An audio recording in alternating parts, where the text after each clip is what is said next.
All right, here we go. Okay, it is 7 o'clock, so let's get started. Thank you, everyone. Welcome to our lecture, Faith, Hope, and Resistance in Times of Crisis. I am Professor Leslie Keel. I teach history here at Porterville College, and I am the coordinator for CHAP. The Porterville College Cultural and Historical Awareness Program, CHAP, was established in 2002 to enhance students' awareness of certain important aspects of our society to which they may previously have had little to no exposure. On a personal note, last year our community lost the founder and inspiration for CHAP, Professor Emeritus Richard Osborne. I am personally grateful to be a small part of carrying on his legacy, and we proudly dedicate this year of CHAP presentations to his memory. Thank you, Richard, for your vision and passion. We are going to do everything we can to keep this incredible program you created going for years to come. Every 2 years, members of the CHAP committee choose a theme, and faculty members across the campus are encouraged to integrate elements of that theme into their coursework. By subtly saturating students with information about the chosen topic throughout the year, the awareness of the entire campus community is elevated. This year, we will be continuing and finishing with our theme that was voted on by over 200 students in the fall of 2023. That theme is Don't Stop Believing, all things belief systems, spirituality, religion, and secular humanism. We have been and will continue exploring the different ways humans have answered and wrestled with the big questions. Who are we and why are we here? I hope you will join us at upcoming CHAP events during the semester, including our next event on October 17th, when we will be hearing from, sorry, I wrote down the wrong one. Where we will be hearing from Professor Timothy Leinen from COS, and he's going to be talking about evidence and belief. When should we allow our belief to overpower the evidence of our eyes and science? That will be here on October 17th at 7 p.m. I wanted to quickly thank our maintenance staff, CHAP committee, Roger Perez, Daisy Rodriguez, and President Monteraz for all their work and support in making these events possible. A special thanks to the John Reed Speaker Fund and the Porterville College Foundation for financially sponsoring tonight's event. Our speaker tonight is Dr. Raul Zegarra, and he is the author of 4 books, multiple book chapters, academic articles, and translations. Raul received his PhD from the University of Chicago and holds a master's degrees in philosophy and theology from the Pontificia Universidad Católica del Perú, and the University of Notre Dame, respectively. His research focuses on the relationship between faith and politics, with particular emphasis on how this relationship shapes the identity and commitments of marginalized groups. Raul is an assistant professor of Roman Catholic theological studies at Harvard Divinity School, and is part of the editorial and advisory team at the Hispanic Theological Initiative in Princeton, New Jersey. Among his recent awards, Raul has received the New Scholar Essay Prize for Catholic Studies in the Americas from Fordham University, and the Manfred Lautenschläger Award for Theological Promise from the University of Heidelberg. Quick disclaimer. The views and opinions expressed in this presentation are those of the speaker and do not necessarily reflect the views of Porterville College or its affiliates. Once Dr. Zegarra is done speaking, we will open up for questions from the audience. Our event tonight will end at about 8 p.m. Once the event is over, I will have proof of attendance tickets for you mercenaries in the audience here for credit. And with that, let's give a warm welcome to Dr. Raul Zegarra.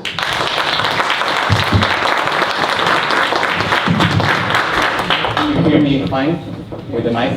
They're working well? Okay. Let's see, let me move my stuff here. Good evening. It is a real pleasure and honor to be here with you this evening. My deep thanks to Professor Leslie Keel for the kind invitation to the CHAP program, and to all of you really to give me the chance to share some ideas with you tonight, and to all the community members present here in one form or another. Is this working fine? I feel like kind of a weird echo. Are you good on your end? Okay, good. So, I have titled my presentation for tonight, Faith, Hope, and Resistance in Times of Crisis. Before I get to the substance of this talk, I would like to briefly comment on the title. The most immediate source for this presentation comes from a class that I taught last semester at Harvard. The full title was Faith, Hope, and Resistance in Catholic Theology and Spirituality.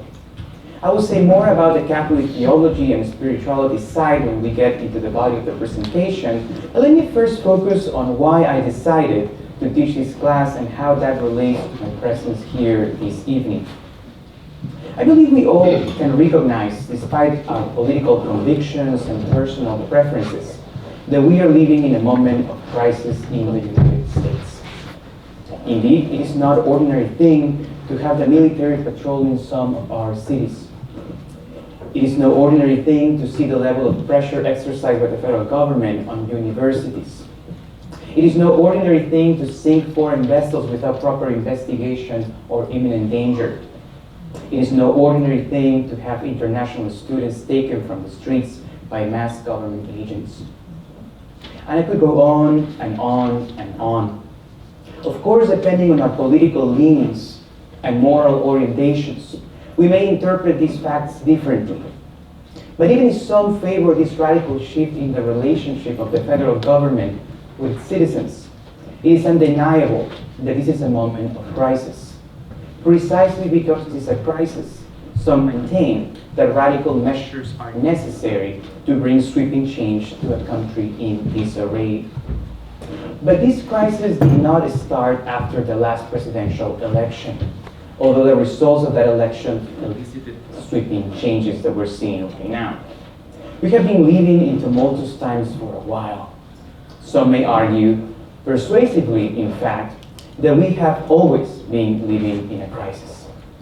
And this is a fair claim, but I would like to limit the scope of the claim a little bit, at least for our purposes. I think our present predicament comes at least from the time of the Obama presidency and the decade and a half that went by since President Obama left office. I still remember, I was living in Peru, and I'm from Peru, the powerful message of hope articulated by the Obama campaign. I remember fondly, as probably many of you do, the streets of Chicago, a city in which I would end up living for a decade of my life, packed with thousands of people rejoicing in the election of the first black president.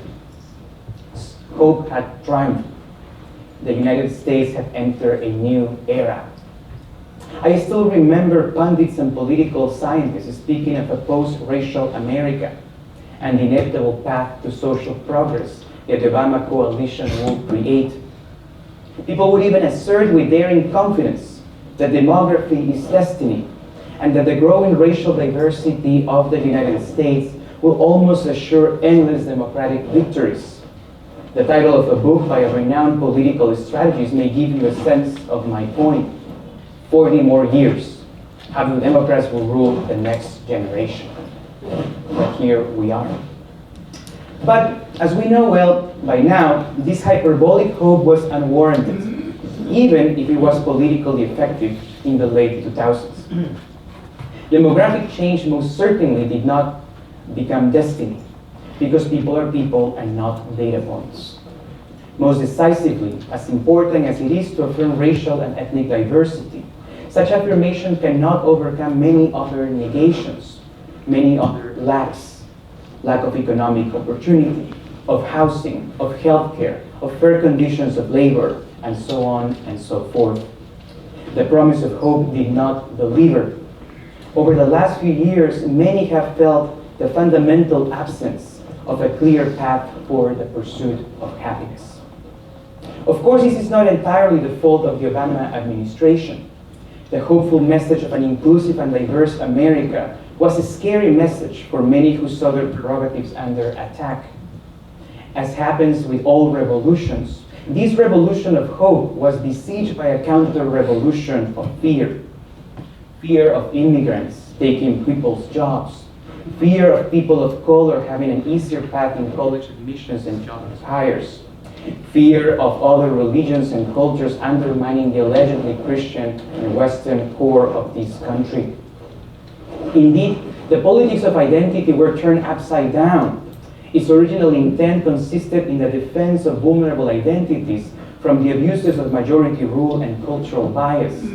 Yet, the enemies of the politics of identity were able to extract its fragile logic to use it against its defenders. Truly, any identity can become vulnerable if one argues accordingly. Hence accusations of reverse racism and gender ideology, among many others. All this led to our present political moment of turmoil, to a zero-sum game in which many feel that it is us versus them without possible compromise. Further, this has led to our present moment, a moment in which many of us feel completely hopeless. Hopeless about the present and the future. Hopeless about democracy and democratic institutions. Hopeless about the churches and religions. Well, as I told you, I wanted to begin commenting on the title of this talk and the title of my class last spring. Behind this talk and behind that class is the background of this crisis I just described and the hopelessness that such a crisis elicits among many of us. Faith, hope, and resistance is therefore my attempt to respond to this moment by offering an alternative view. A vision of radical hope, yes, but one that takes hopelessness seriously. A vision of radical hope that is not naive or disingenuous, that reckons with pain, loss, and betrayal, but is still capable of nurturing our everyday lives and directing us toward the future with reasonable expectation of better things to come. But often, as I will argue, that requires a little bit of faith and our willingness to resist. So, let's get it started.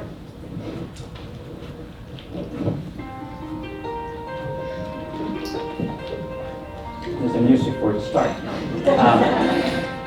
As I said before, to offer your hope honestly and meaningfully, we need first to take seriously the reasons that lead so many of us to feel hopeless about this moment in this country and in the globe. Some of you in this audience may feel this way now. Some of you may also know that this is not an isolated feeling, but a feeling shared by many, many others. In fact, the experience of hopelessness has become a central topic for many scholars. They advocate for hopelessness and pessimism as an antidote against what they see as the false promises of hope. For the next few minutes, I would like to introduce you to one of these scholars. His name is Miguel de la Torre, professor of social ethics and Latino studies at Ely School of Theology. De la Torre is one of the best-known Latino ethicists of our day, and he's also an advocate of hopelessness. As my initial comments suggest and my arguments later will confirm, I disagree with de la Torre's diagnosis of and solution to the many problems of our age. However, I will first do my best to reconstruct his position as strongly as possible. I do this out of respect, even if there is disagreement. But more importantly, I do it because I take very seriously that many, truly many reasons that exist that can lead us to embrace hopelessness. My remarks in what follows focus on de la Torre's 2017 book, Embracing Hopelessness. But he addressed some of these issues in other publications as well.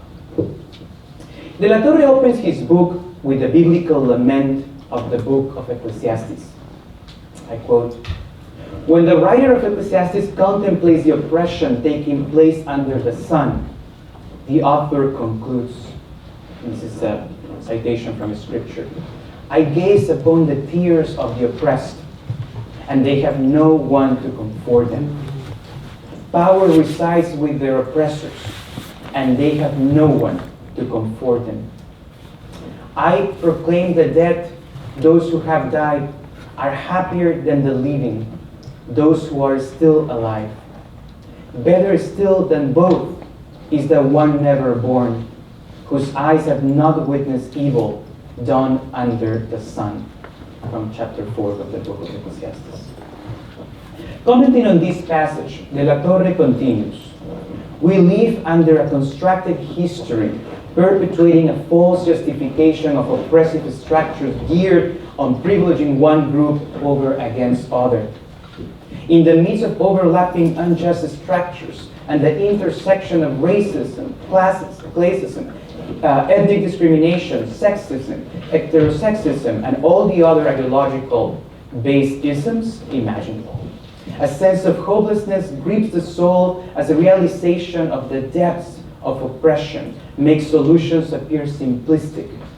Better not to have been born is the comfort Holy Scripture offers.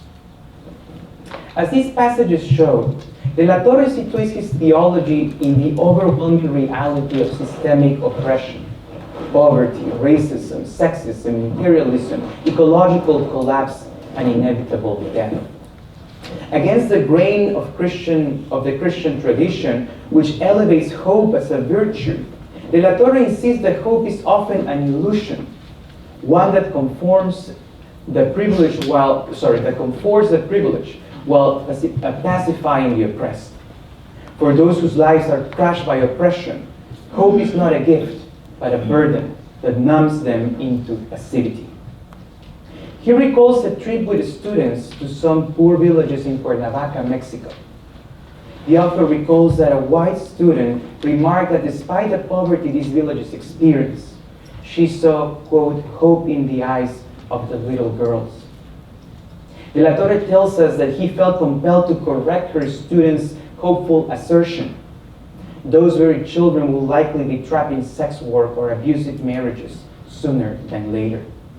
For De la Torre, what the student called hope was really a projection, a way to soothe her own discomfort rather than confront systemic injustice.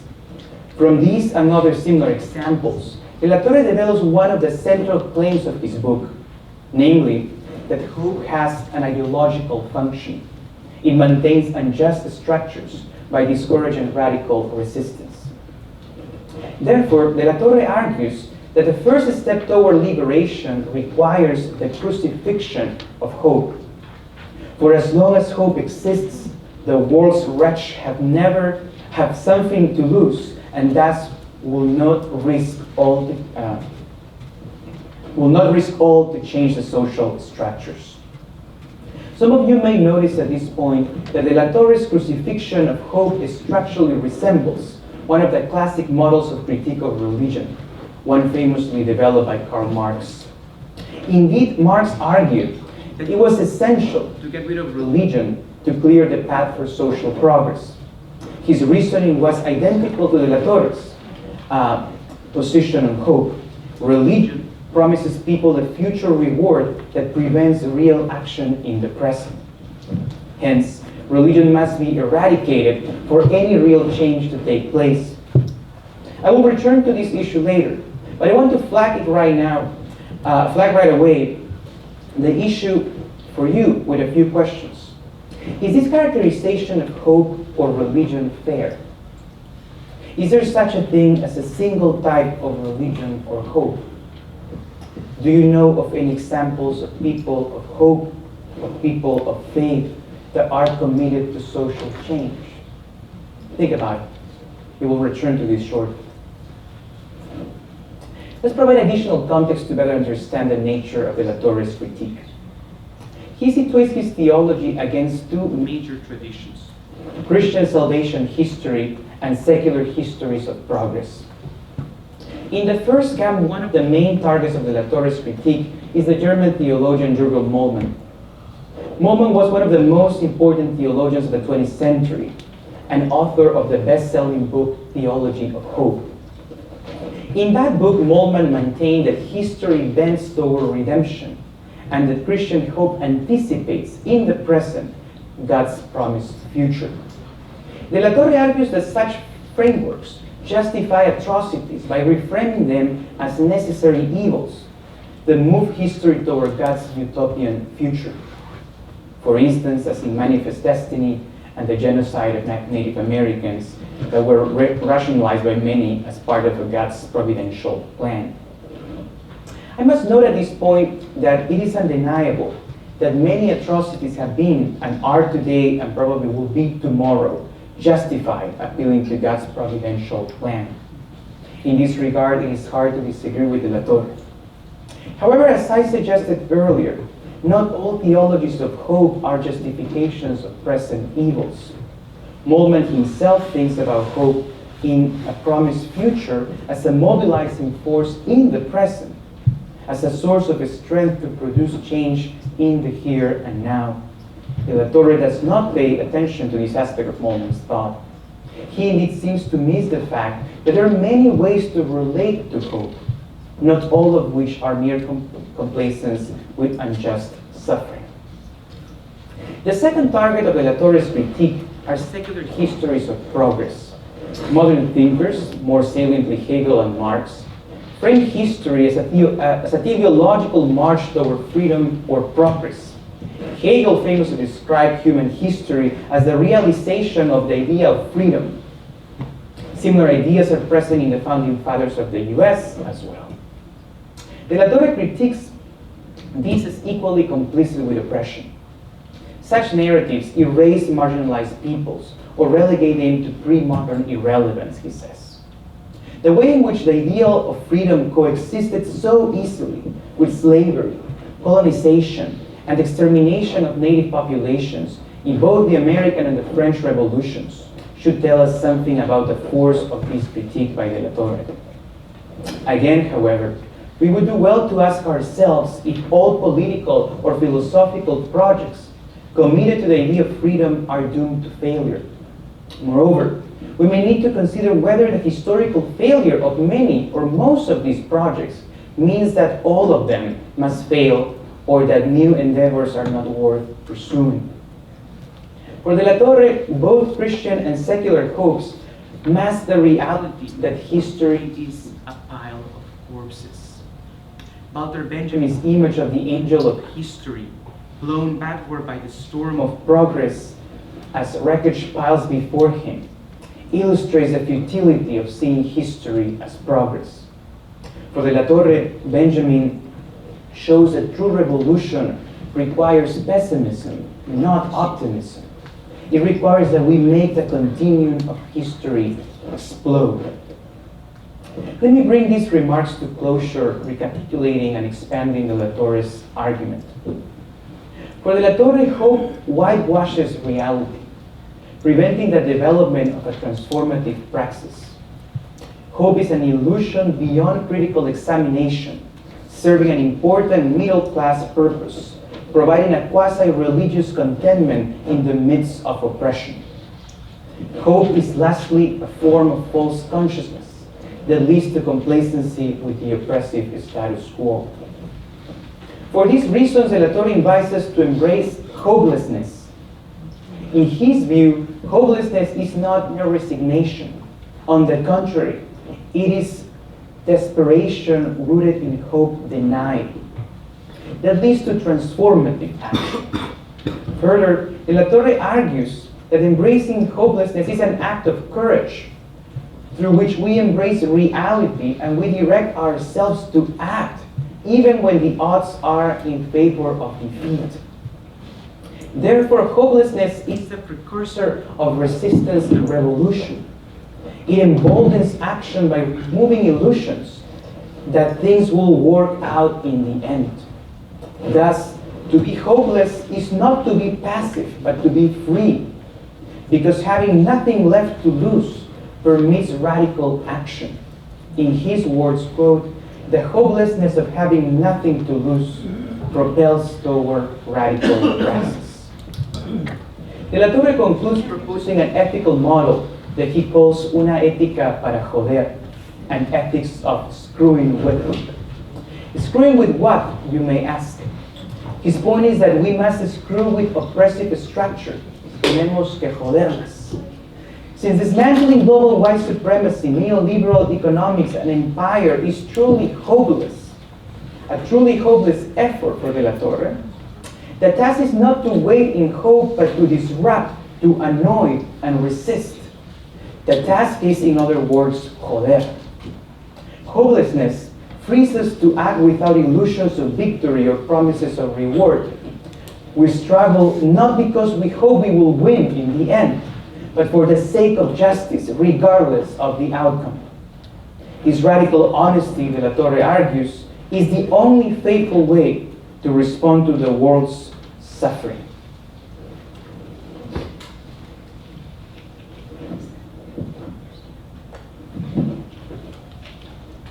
As I noted from the start and suggested during my presentation of de la Torre's work, I do not agree with his argument for hopelessness. Not, of course, because I believe naively or insensitively that everyone should be hopeful. I do not. The horrors of the war are real. The legacies and present forms of colonialism, racism, sexism, homophobia, and disregard for the planet and non-human animals are very real. All of us have good reasons to embrace hopelessness. However, I am not persuaded by the La Torre's line of argument. The main reason why I'm not convinced by his appeal is that I have met tons of people in my life that have taught me with their everyday practices that one can be hopeful and, at the same time, work to transform the world into a better place. I am not persuaded because I have seen hope in action enough times to know that hope is not simply a form of complacency or of class privilege or of justification of the status quo. In fact, it can be exactly the contrary. But do not take my words as the only evidence you have. Instead, I would like to offer a different view based on the work of another prominent Latinx scholar, Nancy Pineda Madrid. Pineda Madrid is a T. Marie Scholter Chair of Catholic Theology at Loyola Marymount University. For a few minutes, I would like to focus on her book, Suffering and Salvation in Ciudad Juarez. I present her argument and the stories she studies as a response to the La Torre's hopelessness, as an invitation, if you will, to think hope otherwise. As a side note, since we're celebrating Hispanic Heritage Month, I would like to highlight that despite their different views, we're dealing here with two remarkable Latinos who have already left a distinct mark in academia and beyond. Let's take a moment to take that in as a form of affirmation of the Hispanic community, its many talents, and its power to produce change. We should not take it for granted, especially in a time when our communities are being targeted and our contributions dismissed. As we will see in a moment, a fundamental dimension of hope consists in recognizing that we belong to a larger community of memory, and that we must recognize in our elders that our elders already opened paths for a hopeful future. Okay, but let's return to Suffering and Salvation in Ciudad Juarez. Pineda Madrid's book focuses on a very specific and heartbreaking situation: the systematic killing of women taking place in Ciudad Juarez, Mexico, in the hands of drug cartels. However, Pineda Madrid uses the example of the feminicides in Ciudad Juarez to draw powerful conclusions for all of us about the treatment of women, especially Latinas, the role of suffering, and the possibility of salvation. Of course, the most direct responsibility for the feminicides in Juarez is in the hands of the drug cartels and organized crime in the region. However, Pineda Madrid argues that this wouldn't be possible without a worldview in which stereotypes about Latinas encourage and condone, at least implicitly, institutionalized violence and structural evil against them. Such a dehumanization of women, Pineda Madrid argues, must have some bearing on how we think about suffering and salvation. Indeed, many of our theologies and cultural tropes embrace depictions of women that render them submissive, suspicious, and almost always deserving of suffering. Pineda Madrid focuses on a few examples particularly prominent in the Mexican imagination, but that can easily be extended beyond it. For instance, she contrasts the purity and self-sacrifice of La Virgen de Guadalupe with the deceiving and self-interest role of La Malinche. Similarly, she pays attention to the example of La Llorona to stress how we often imagine women as endlessly suffering, emotionally deranged, and potentially dangerous. If the model of absolute purity is not achieved, then women deserve suffering. But even immaculate and self-sacrificing women may deserve suffering as well, this time as a gift to purify the soul in preparation for the kingdom of heaven. In this framework, then, suffering is a path to salvation, may even be an expression of God's goodness. Pineda Madrid wants to fundamentally challenge this assumption. Before I move on, please note that Pineda Madrid is starting from a somewhat familiar place. We have seen something similar with De La Torre already. Both authors are confronted with the horrors of violence, death, and suffering. They take these atrocities seriously and make them their starting point. Further, both authors reject the idea that suffering is some form of hidden good that we need to accept while we wait for future salvation. But after these crucial areas of agreement, Pineda Madrid will provide a radically different answer than the one offered by De La Torre. And this is why I find her insights so central to address the role of hope in this moment of crisis. The first move in Pineda Madrid's argument is to reframe the problem altogether when it comes to the relationship between suffering and salvation. We need to move beyond the focus on the inner experience of pain to consider how suffering is produced and culturally processed. In turn, this points to the adjudication of responsibility. Put simply, social suffering is not just a given, it has causes. In the case of Ciudad Juárez, the direct cause is the narco-trafficking and organized crime happening in that place. But it also relates to political corruption and a global political economy that demands drugs from poor countries without taking responsibility for the trails of blood that these demands leave behind. From this follows that the response to suffering cannot be solely personal. It must be communal and political as well. Pineda Madrid shows precisely that by paying attention to the practices of resistance developed by the families of the victims of feminicide, especially by their mothers, sisters, and grandmothers. What we see in Ciudad Juárez is a community of hope that claims space, that enables those who suffer to be present to, but not consumed by, their experiences of suffering. As Pineda Madrid writes, this, quote, enables the victimized to experience some release from the power of evil. And in that very release, they come to know a healing presence, God's saving presence. The families of the victims develop a diverse set of practices of resistance. But I will focus for the sake of time only on one, call it Éxodo por la Vida, Exodus for Life. I quote from Pineda Madrid's book. In March 2002, the large Ni Una Más coalition, along with Chihuahua City-based Mujeres de Negro, Women in Black, organized a dramatic emotional march from Chihuahua City to El Paso del Norte International Bridge in Ciudad Juárez, naming their campaign Éxodo por la Vida, Exodus for Life. This 230-mile march began on International Women's Day, March 8th, and ended many days later. Participants wore long black dresses and pink hats, like those. The symbol of women in a perpetual state of mourning for Juárez's daughters. The marchers included elderly women, campesinas, housewives, factory workers, students, professionals. When the protesters arrived, several of them climbed up a track that had transported a large and impressive cross from Chihuahua City. They hooked up power tools and began to install it at the foot of the International Bridge. The wooden cross was attached to a large metal panel, about 12 feet high, and which glistened with metal spikes.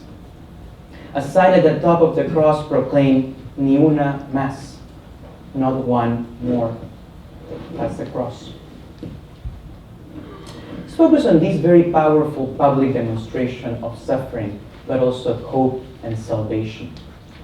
As Pineda Madrid writes, through the practices of resistance, the surviving witnesses claim space for the public processing of pain, for the subversion of the status quo, and for affirming in the most radical way possible the full humanity of girls and women. In so doing, they're birthing a new social imagination. A new social imagination that so sharply challenges the images that we discussed earlier, and that so often perpetrate violence and condone feminicide. These new images of women are full of life-giving possibilities, which give hope. They bear potential as portals, as occasions in which we might catch a glimpse of salvation. Now, if you follow the news, you may know that feminicide remains a problem in Mexico, particularly in Juarez. Although there have been significant improvements since 2019, at least for the girls and young women, but the problems persist. Perhaps the persistence of this horrific problem may lead you to draw closer to de la Torre's pessimism. But I think that it is precisely in this context where Pineda Madrid's work is especially powerful. And that's a graph you can see there's a peak of 80 killings a year in 2019, and then we see a significant decrease, almost a half, for several years. Has bumped up a little bit, but still too many people are dying. Okay. Of course, let's go back to this idea. This may bring you close to de la Torre's position. But I think that it's precisely in this context where Pineda Madrid's work is especially powerful. So follow me here, because I think here's where you see some of the more interesting moves by the author. Of course, one of the goals of practices of resistance, like the Éxodo por la Vida, is to eradicate feminicide and violence against women. But it would be naive to think that this is a problem that can be fully solved. First, of course, nobody can bring back the lives that were taken by crime and indifference. But more importantly, nobody can really solve the problem of evil in the world. In this sense, the women and men of Juarez developing this practice are looking for something else. Their practices of resistance are an affirmation of life against unjust and untimely death, but without the pretense that these deaths did not happen, or the expectation that evil will disappear from this earth. Pineda Madrid puts it this way, quote, "Indeed, neither our individual nor our collective experience of past evils can be eliminated, whether we consider the evils we have committed or those perpetrated against us. To say that the only problem that evil, in this case the evil of feminicide, to say that the only problem that evil presents to us is the problem of how to get rid of it, is to ignore one of the greatest moral challenges we face. In other words, the problem of evil, call it war, famine, torture, slavery, feminicide, is not a problem that we can get rid of. Evil instead represent a fundamental challenge about how we want to position ourselves before the reality of something terribly painful that we cannot fully eliminate. We're talking about one of the fundamentals, perhaps the fundamental questions of human existence. One option, of course, is pessimism. Embracing hopelessness to try to eradicate evil while accepting inevitable defeat, as de la Torre suggests. Another option, clearly worse than that one, is to simply give up and only focus on ourselves in an egotistic fashion. Thankfully, these are not our only options. The women and men of Juarez, and many, many others in recent and past history, teach us that there is another way that furthers God's saving action and contributes to the fulfillment of the self, of humanity, and of history. But this implies a kind of conversion of our gaze, of our soul. It requires a different way to construe evil by re-embracing hope. This means that we learn to subordinate evil through the pursuit of the greatest good. What does this mean?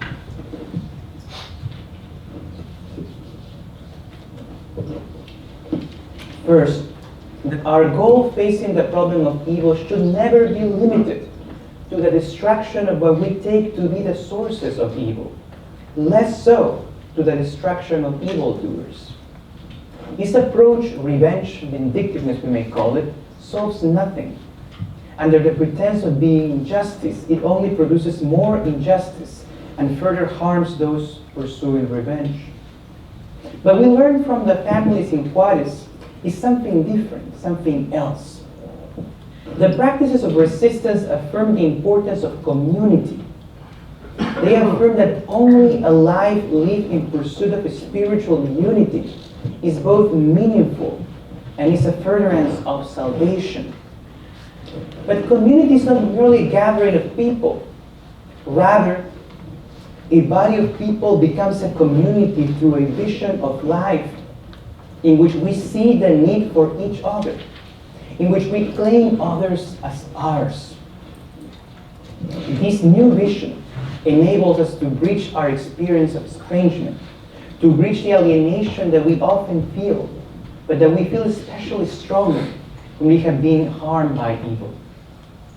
This is what we see in the families of Juarez. As Pineda Madrid notes, quote, in Juarez, through the practices of resistance, creators and participants interpret their experience, forge a communion with each other, and signal the primacy of community for their lives and for the lives of us all.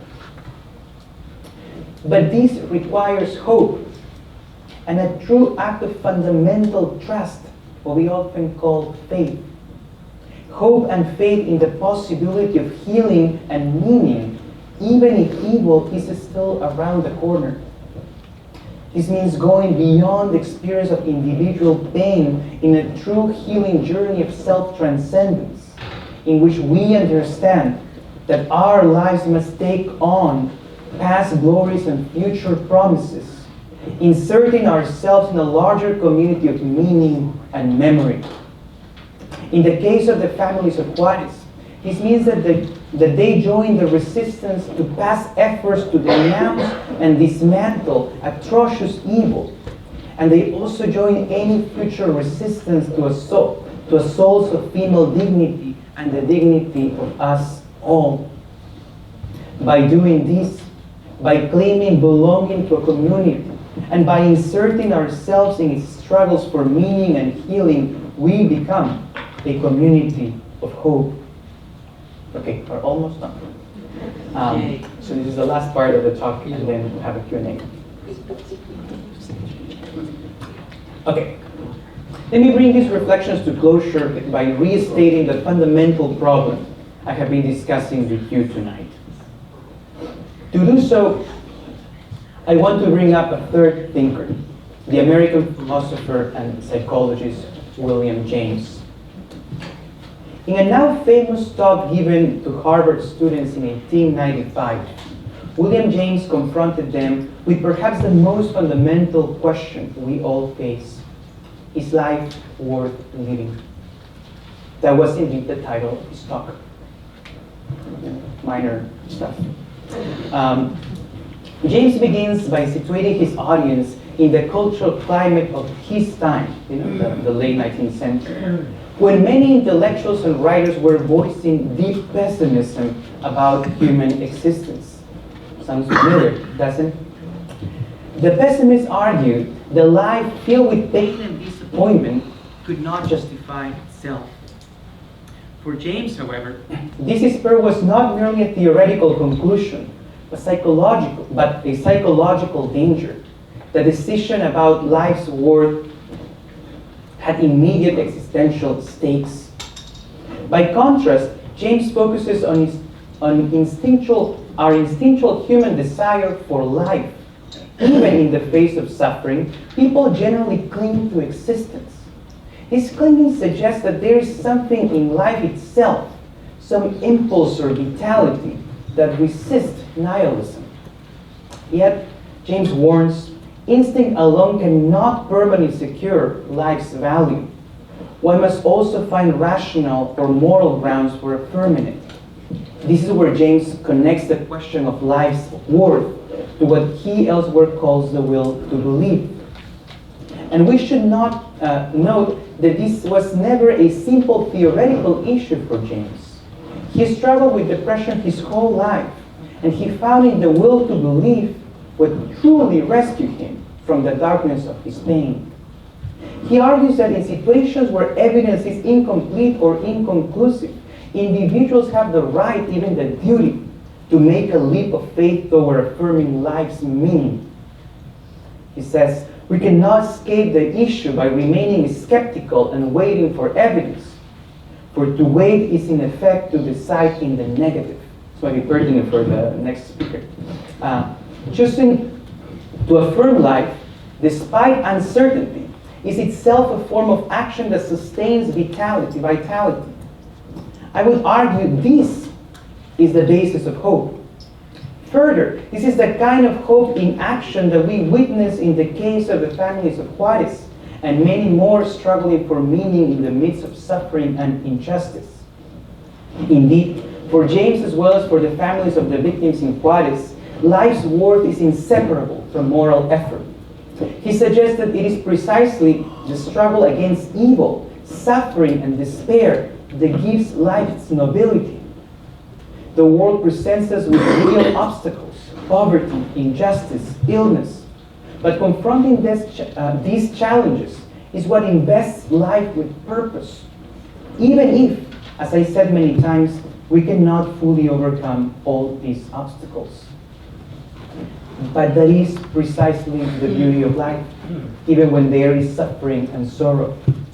As James puts it, I quote, "It is only by risking our persons from one hour to another that we live at all. It is all a question of a maybe." And this, my dear portable community, is a maybe of hope. So please go forth and risk. Life is worth living, and a better future is worth hoping for if we build it together. Thank you.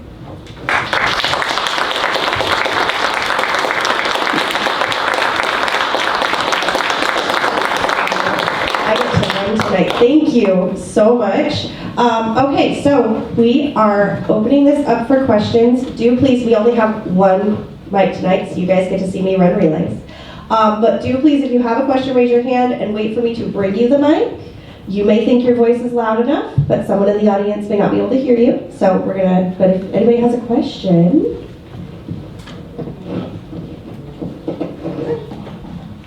I have a lot, but we'll just do that. So you talked about, after you went over Miguel de la Torre's, and you said, you kind of counteracted him and said, but I have hope, and I've seen examples of it. Can you give us an example of just, I'm putting you on the spot here, of in your life, something where you kind of just thought, no, that was a really hopeful situation, and I don't know, you've done a lot. You've got lots of degrees, and you've lived in Peru, and you've come here, and you've seen lots of things, so I'm just, kind of on a personal level, I just wanted to know give us an example of where you saw something that kind of said, there's hope. When I was younger, living in Peru, I used to go to a church near my neighborhood, and there was this woman, her name is Juanita. My second book is dedicated to her, and she was a lady, probably in her late 70s, early 80s, always sitting by the church, asking for money for some kind of relief. And at some point, I know exactly what age I was. I was coming back from college. I remember I was taking the bus, and I got off the bus and was walking in the direction of the church.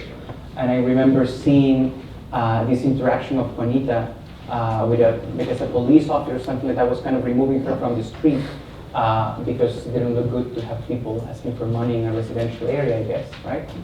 And that was a kind of eye-opening situation for me. And that moved me to a place I was not before, which was a place of connecting with her. We became friends, we started talking, and we'll walk her to take the bus after church, etc.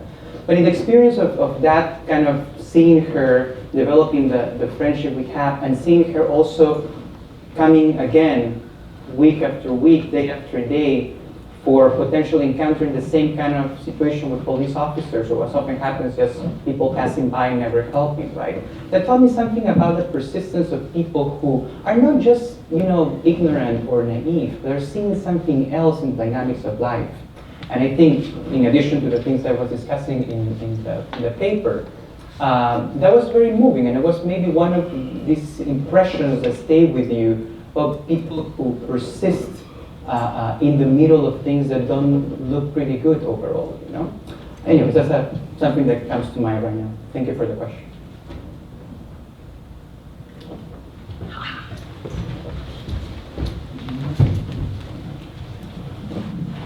So you weren't really explicit about it, but it seemed like some of the underlying assumptions from some of the things you're talking about were Western European Christian context.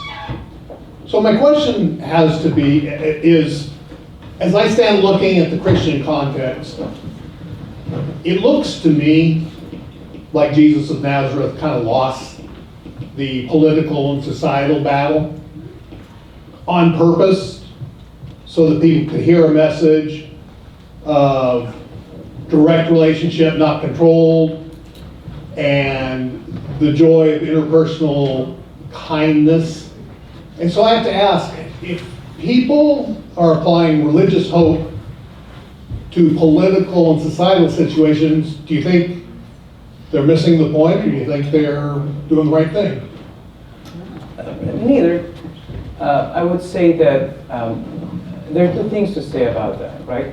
And this varies sometimes depending on Christian denomination and the interpretations we have about the meaning of the life of Jesus, and so on and so forth.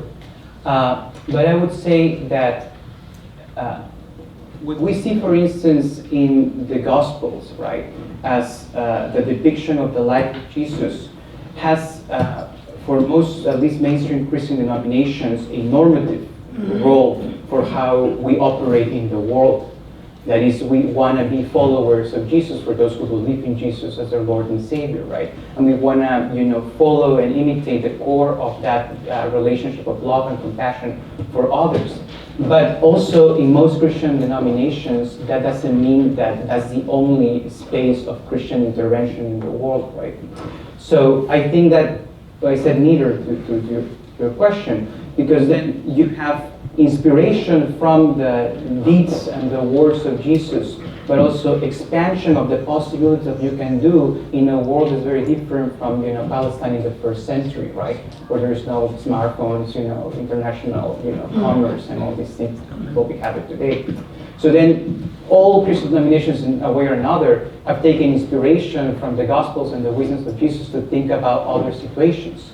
And I also think that it's important to say, I agree with you, that there is a willingness to lose the battle, if you will, in the experience of Jesus.